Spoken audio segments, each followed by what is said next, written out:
50th anniversary this year. Morningside was basically founded about 1969, the first nature park. But 2 or 3 decades ago, when we had Native American programs, of course, there wasn't a lot of material that focused on the Plains Indians, which are way out west. And then they started focusing on Seminole Indians, and finally somebody said, hey, who are the peoples who were here before the Spanish were? And the Seminoles came after the Spanish. They came from up north in the Carolinas and stuff. They were Creek peoples who came south. Anyway, so we years ago developed the Timucua program, talking about the Pocono Indians. And the Spanish, and the French, when they arrived, there's a guy named Lemoyne who wrote a lot of things down. You probably can't see this. This was supposed to be in a PowerPoint show. But this gives you an idea of what the Spanish thought. One of the main points I would make in the PowerPoint show, and we have a timeline where, well, I'll describe that first. The first thing the kids get to see when they show up for a field trip is our timeline. And we have little beads that, and we say, who here is 10 years old? And this bead represents on our timeline one 10-year period. So if you get a century is going to be about that much. 1,000 years, about that much. And so the Native Americans, the first Native Americans to come to Florida came here at least 12,000 years ago, possibly as early as 14,000 years ago or even earlier.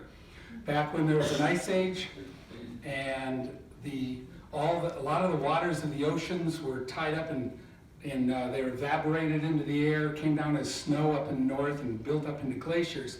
Some of the glaciers were a mile thick. I'm from Michigan, and there were glaciers in Michigan that were like a mile deep. So a lot of, is this still on? Maybe I don't need, I probably don't need it anyway. But the glaciers were a mile deep, and all that water's got to come from somewhere. And when the water comes out of the oceans, evaporating, and it comes down to snow up north, the oceans go down. And it's very shallow out in the Gulf.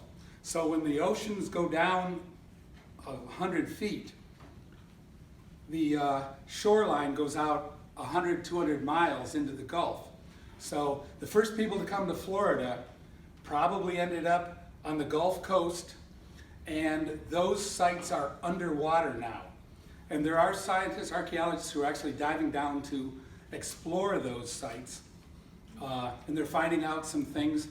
Anyway, one of the points we make on the timeline is that the Native Americans were here over 25 times as long as the Europeans, Africans, or Asians who came later. 25 times as long, 12,000 years as opposed to only about 500.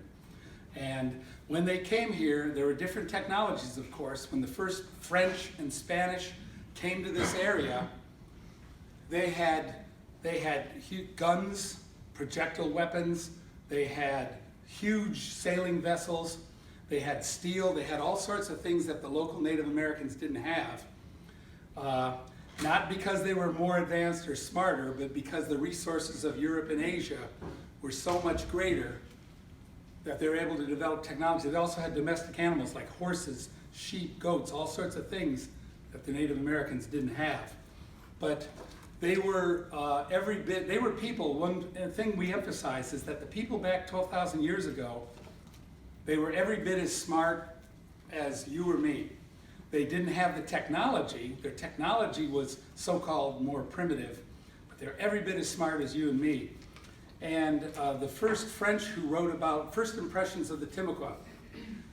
This is one, I'll walk around. I think the camera's going to miss me, but I don't think we care about that much. The country has many delightful islands lying in shallow rivers of clear, pure water running no more than chest high. When the natives wish to go to one of the islands to enjoy themselves, they swim skillfully across the rivers, or if they have their young children with them, they wade. The mother takes with her 3 of her children, the smallest one on her shoulder, while the 2 others cling to her arms. And this is based, and then I asked the kids, it's like, what's that sound like? And they all say, picnic. They were amazed at some of the technology that the Timucua had. which were forms of technology that the Europeans no longer practice.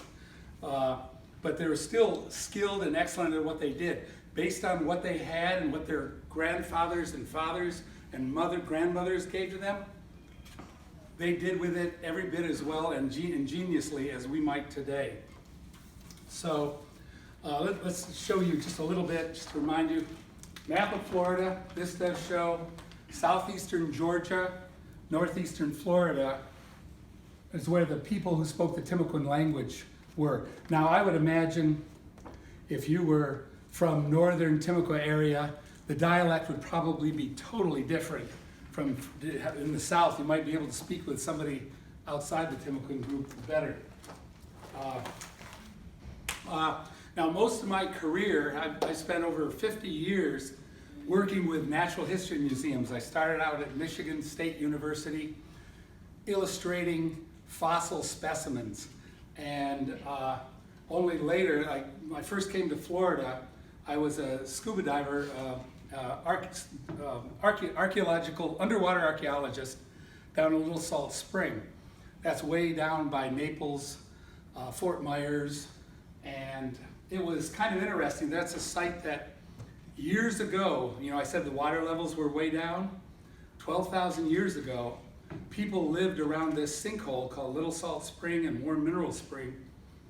They lived there because it's a way to get fresh water, because the water levels were way down. And picture, let's see if I can, without the technology, I got to create word pictures. So picture this sinkhole is a big champagne glass in the earth. It goes down 200 feet. You've got this shallow basin that goes down about 40 feet deep. It's about 200 feet across. And about 40 feet underwater, the weeds stop because it's just getting to be not very much oxygen. Right in the center is a hole that just drops off. It's a drop off that goes down, and at the bottom it opens up into a base. So it's like a champagne glass, a nice shallow bowl, a long stem, and then it widens out into a base. Well, I got to dive there, and that was pretty interesting. But centuries ago, thousands of years ago, millennia ago, this shallow basin, people lived in that shallow basin and probably let down baskets or carved wooden buckets to get water, because the sea nowadays, Fort Myers and such, they are pretty close to the coast, but back 12,000 years ago, more than 100 miles away from the coast. They had to have water somehow. So I got to dive there. There's another site nearby. How many of you have been to the Florida Museum of Natural History? How many of you remember there's two dioramas in there. I used to work for the Florida Museum, and I still do occasionally. I do artwork. But the two dioramas there's an Indian diorama where a woman chief in the northwest coast, a woman chief is receiving a gift from a guy who's traveled from northern Georgia that has only 2 mannequins in it and a whole bunch of people in the mural behind him. How many of you remember that one? Then there's another one that has 6 mannequins in it, and these 6 mannequins represent actual historical figures that lived in about the year 1564, and they're actually described by the Spanish. Well, I have the privilege to design both of those dioramas. I didn't design the overall shape of where they fit into.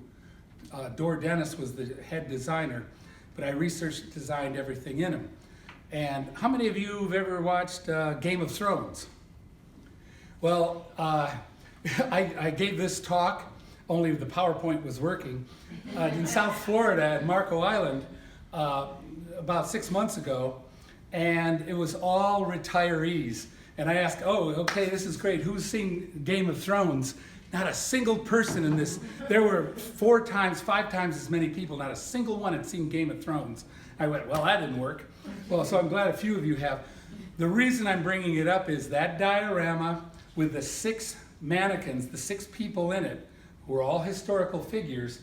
This was an actual, real-life Florida Game of Thrones, because the witch doctor, the shaman, was the father of the king, or the cacique or chief, and when he was younger, his brother was the chief, and he died, and says, make sure my son gets on the throne later. And when it came time to put his nephew on the throne, he put his own son on the throne instead, and said, you can be, Felipe, which is we only know him by his Spanish name. Felipe, you can be war chief. And he's like, grumble, grumble, grumble. And he plotted against the king, his cousin. And everybody in it, it's a real life Game of Thrones. Back then there are myths and stories, there are artifacts that show alligator, carved wooden alligator heads that had room for horns. So it was basically they had dragons, and they also had, so they didn't believe in dragons. I don't believe they believed in dragons. They believed in dragons as much as we do. They basically are, one of the points I would make in the PowerPoint show is that people in the past have fiction.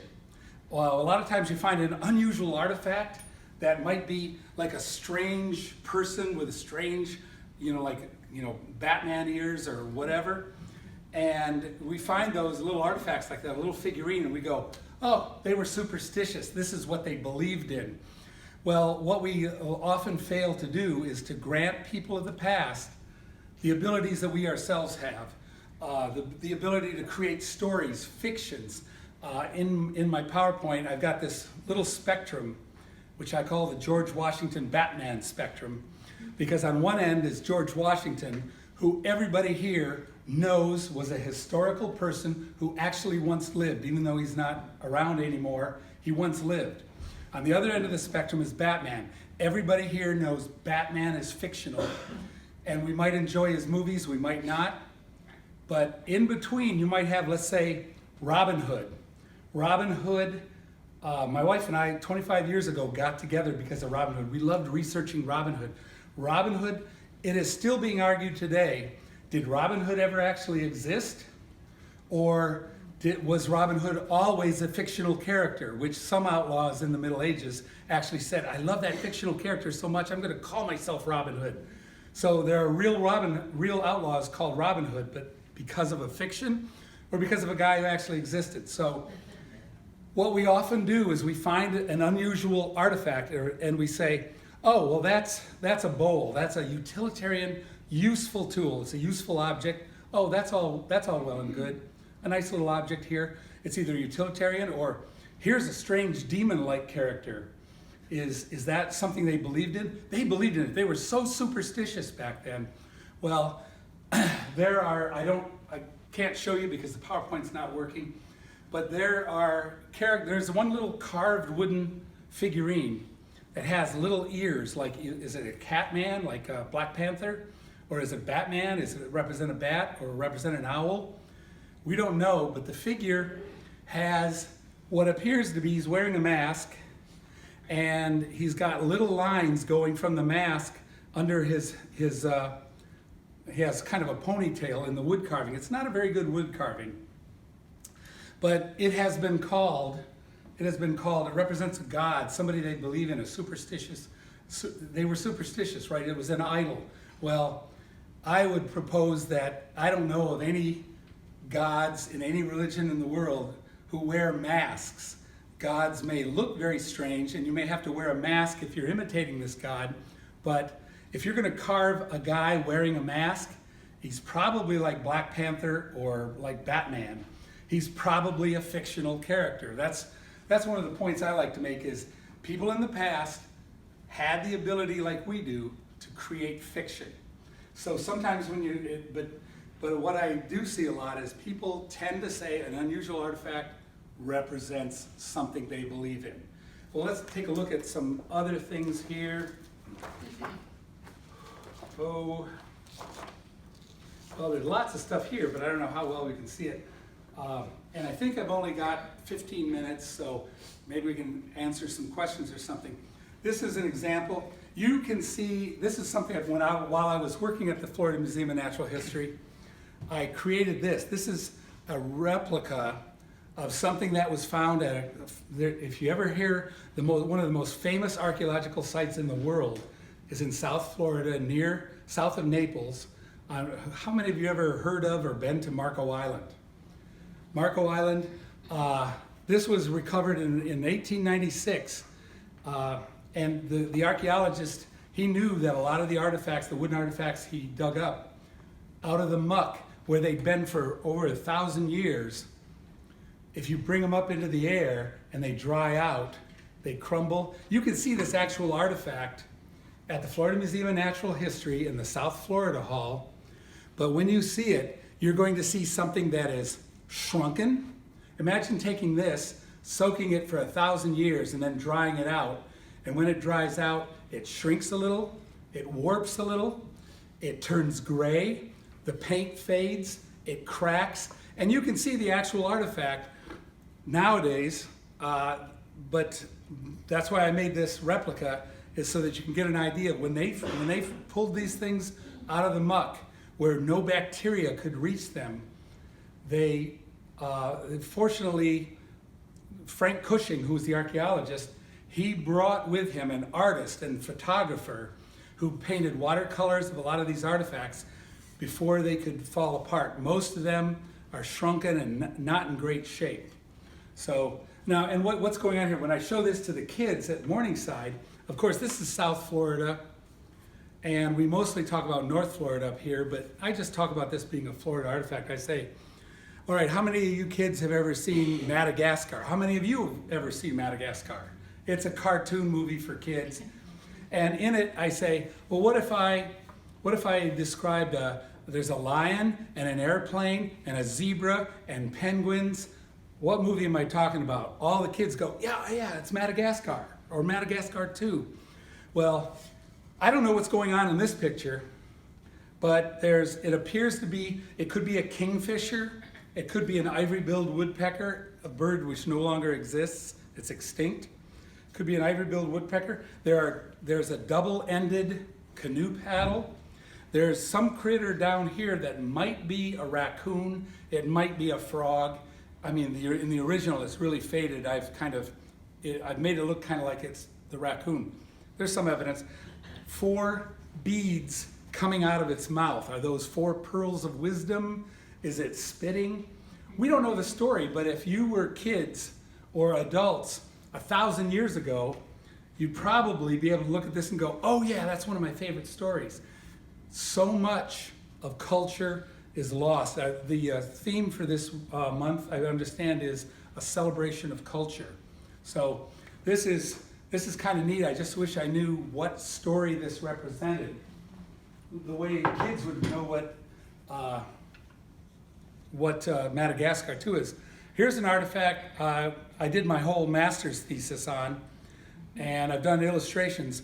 This artifact was found back in the 1970s and donated in like 1991 to the Florida Museum of Natural History. It was in almost perfect condition, except where it had been exposed to the air. On one back corner, it had started to corrode. Just this artifact here. And it's obviously the top upper beak and the head of some kind of bird. So it would appear to be, who's seen the sandhill cranes? I think they're back in Gainesville now. Sandhill cranes are back. But back then, there were a lot of whooping cranes. Whooping cranes are bigger. So I figured it's probably a whooping crane. But you know, sometimes if you're going to make an oyster catcher bird, it looks like this, but his head is only about that big. So, but if you're going to wear it as a costume, you're going to make it human size. But anyway, I carved this out of wood, out of the same wood. And then I said, well, it's had to have a lower beak. So, and it's got a slot here. So I first made it, well, you can see it. Native Americans had a clacking bird head. And when I first made this, I didn't have that tab there. I thought, oh, they just hollowed it out to make it lighter weight. But then when I would do this, the beak would go over to the left or it'd go over to the right, depending. And I went, I'm not very bright. They were smart enough to create that slot there. The slot was there to receive a tab, so rather than carve the lower beak again, I just glued one on. I kind of cheated. Not the way a Native American would have done, not the way the Calusa Indian would have done it. But now it closes almost perfectly every time. And my professor had me do illustrations of, let's make a long neck on it. Let's have this go down the back, and so you can tug, it's tucked into your belt and you tug on it, and maybe it makes this thing clack, and maybe it makes the neck go back and forth, and then you can go around and scare your nephew because he doesn't know it's you in the costume. And so it was fun to just imagine this once had paint on it. It once probably had feathers. It probably once had beads, all sorts of things. A neck, it had a whole costume associated with it. So every time I've drawn somebody wearing this, 1,200 years, they radiocarbon dated it to about the year 800. And so it was kind of fun, and every time I've illustrated this with my job at the Florida Museum back in those days, I do the paint differently because we know what that artifact looks like, but we don't know what the paint looked like. Was it a whooping crane? Was it another bird? So every time I illustrate it, I do it differently as a way of saying, we don't know, we don't know. Well, my time is probably up. If anybody has any questions about the local Pocono or Timucua or Calusa Indians or work at Morningside or Florida Museum, I'd be happy to answer them. Otherwise, maybe you want to drink more and eat more. Any other questions?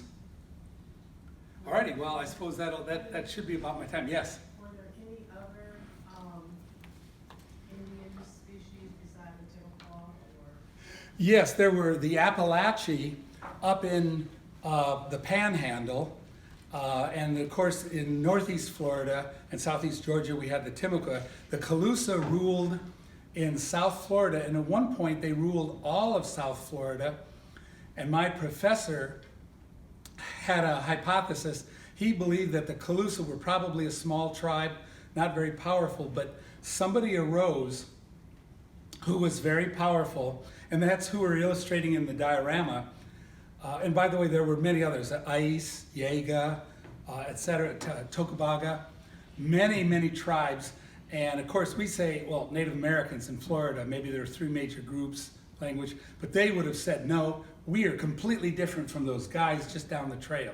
So they would have listed themselves as many people. But, well, I was going somewhere with another comment, but I've forgotten already. So anyway, any other questions? Yes? The first picture you showed, it showed the Timucua? Timucua is very tall, very muscular, men and women. Was that just because the Europeans were smaller in stature, or was there any? It could have been that.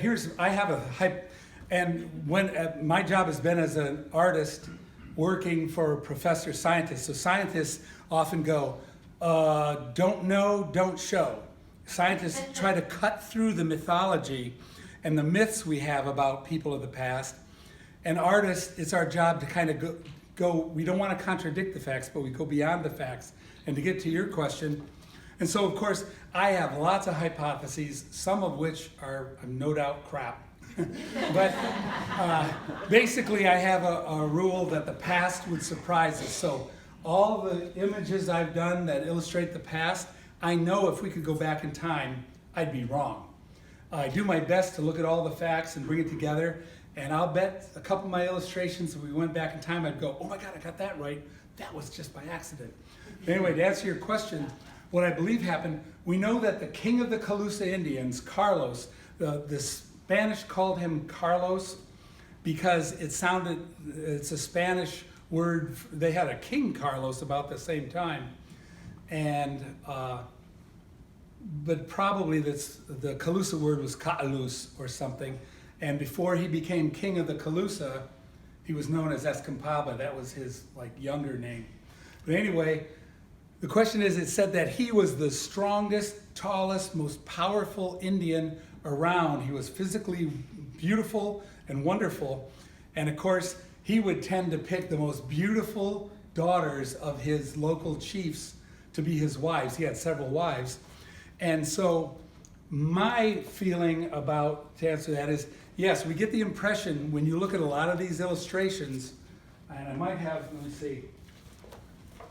I don't have the one with the chief, but the chief is shown much taller and bigger than the Spanish. And of course, if you look carefully, he's taller than his people. So one way you get to be king back then is you're big and strong and powerful and tough and beautiful, and you're picking only beautiful wives because that's what people expect.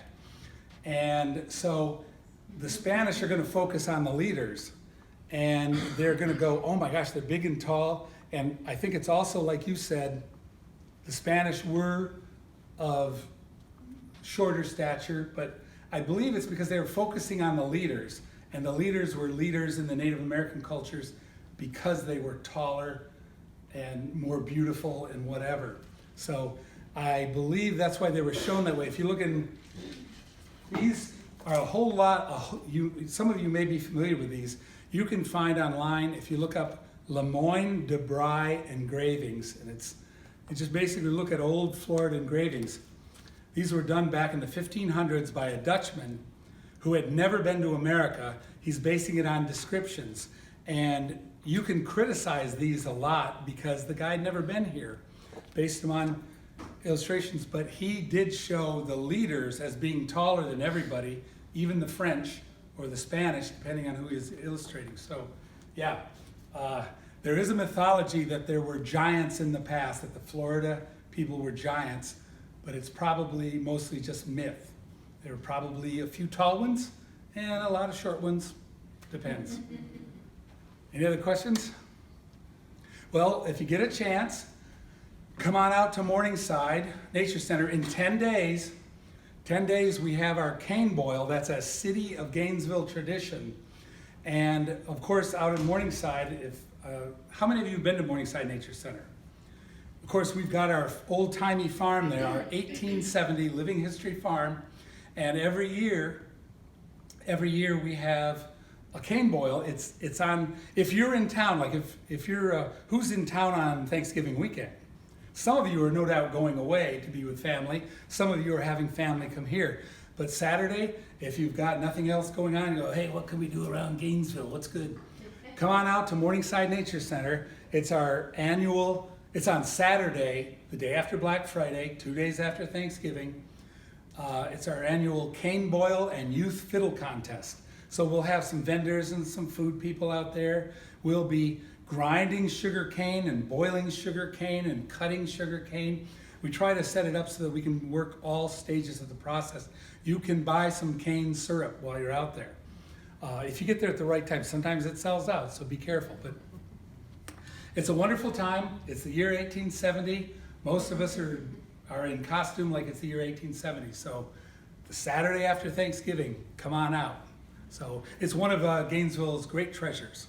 What time? It should open up, well, the farm will open up at 9. It really gets going by 10, and it'll probably start shutting down about 4 and close the farm at 4:30. So if you're between 9 and 4:30, you're okay. 10 and 4 is even better. So hope to see you there. Give a round of applause.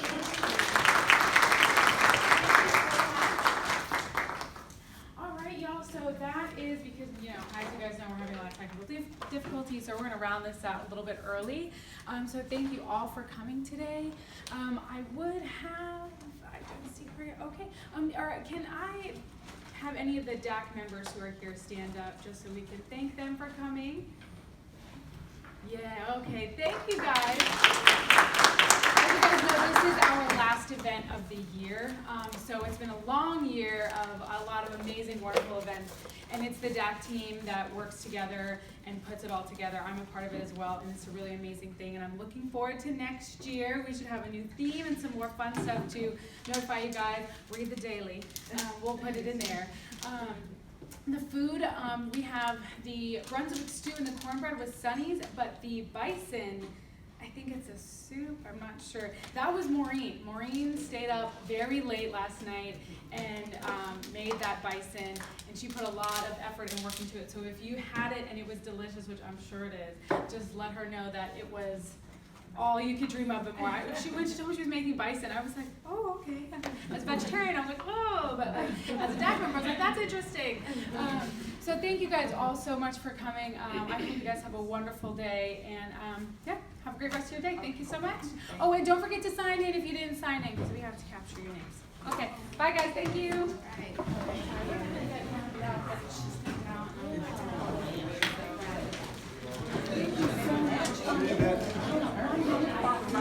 So you just hang right there.